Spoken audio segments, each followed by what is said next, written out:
There's something that happens to women when they hit 40 that nobody really wants to talk about. Not your friends, not the media, not even your married buddies who are quietly living through it. One day she's cooking breakfast, planning vacations, laughing with the kids, and the next, she's in the gym twice a day, buying new lingerie, posting selfies that don't include you, and talking about finding herself. You stand there, blindsided, wondering what the hell just happened to my wife. But the truth is that it didn't just happen overnight. It's been building quietly for years, right under your nose. Every man thinks his woman is different. Like, she's not like that. You convince yourself that because she's been loyal for 12 years, raised your kids, built a life with you, she's immune to whatever makes other women lose it. But that's a lie men tell themselves to feel safe. There's a clock inside every woman. It starts ticking somewhere in her mid-30s. You can't hear it, but she can feel it. It's the countdown to irrelevance in a world that worships youth and beauty. Society has fed her the same message since she was a little girl that her value lives in her looks. Be pretty, be wanted, and be chosen. From the time she was 15 until maybe her mid-30s, she had it all: attention, validation, the rush of being desired. Every room she walked into, someone noticed. Men would stop, stare, smile.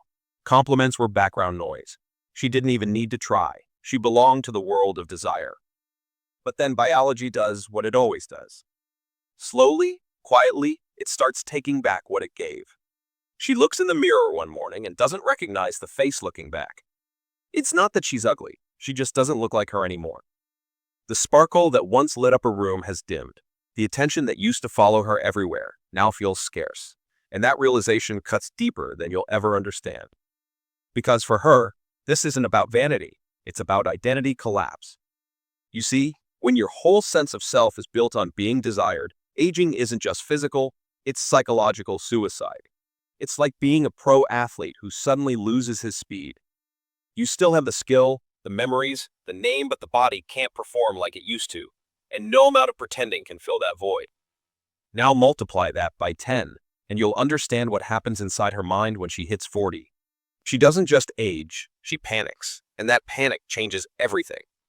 Instead of accepting the natural transition into a new chapter of life, she starts to fight time itself. She starts to resent it, and the first thing she turns against is you. Because you represent everything she's trying to escape. The routine, the stability, the reflection of the years she's spent being just a wife and a mom. You're the mirror she doesn't want to look into because every time she sees you, she's reminded of how long it's been since she was that young, desirable woman who could turn heads without trying. That's when it begins. The slow unraveling. At first, it's subtle. She changes her hair, then her clothes. She starts working out harder. Maybe she downloads a social app just for fun. She tells you she's trying to feel better about herself, and you believe her because you want to. But what she's really doing is chasing a ghost, the version of herself that once made the world stop. And brother, that ghost will destroy everything in her path. You see, when she was younger, attention was everywhere. But at 40, it's scarce. So when she gets it, even a small dose, it hits her brain like a drug. A stranger smiles at her. A man at work compliments her. Someone slides into her DMs. That tiny flicker of validation lights her up in a way your love hasn't in years. Not because you failed, but because your love has become expected. You're the husband. You're supposed to love her. But that stranger's attention, that's optional, that's chosen, and that's the difference. That's the poison that starts spreading through her system. She'll start comparing your steady devotion versus that rush of novelty. Your loyalty versus that spark of danger. And the more she tastes that validation, the less your love feels like enough. You'll start to notice the distance. She'll seem distracted, maybe irritated. She'll start talking about how she needs space, how she's not happy.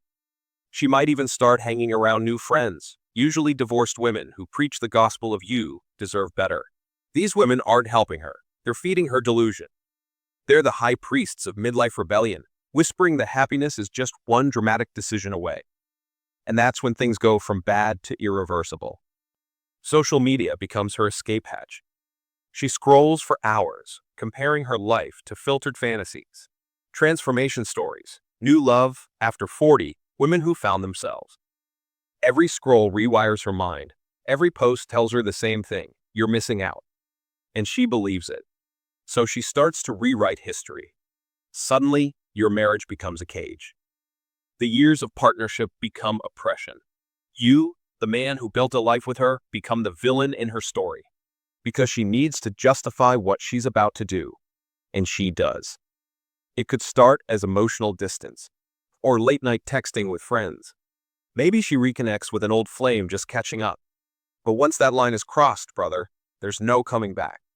She'll swear it's innocent, but her eyes will give her away.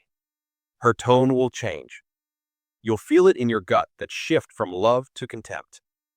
That's when the war begins. You'll try to fix it. You'll read books, watch videos. You'll think if you just become more romantic, more understanding, more patient, you can bring her back.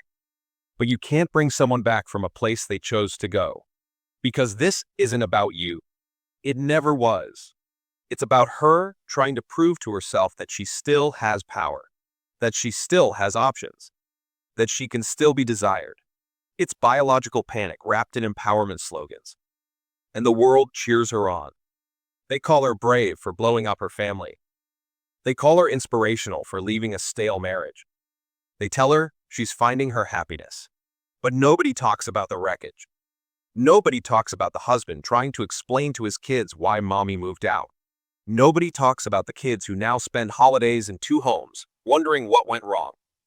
That's the part they never show the aftermath. They don't show her months later, when the thrill fades, when the new guy stops chasing her, when the fantasy cracks and reality creeps back in. They don't show the loneliness, the regret, the quiet realization that what she destroyed was the only real thing she ever had.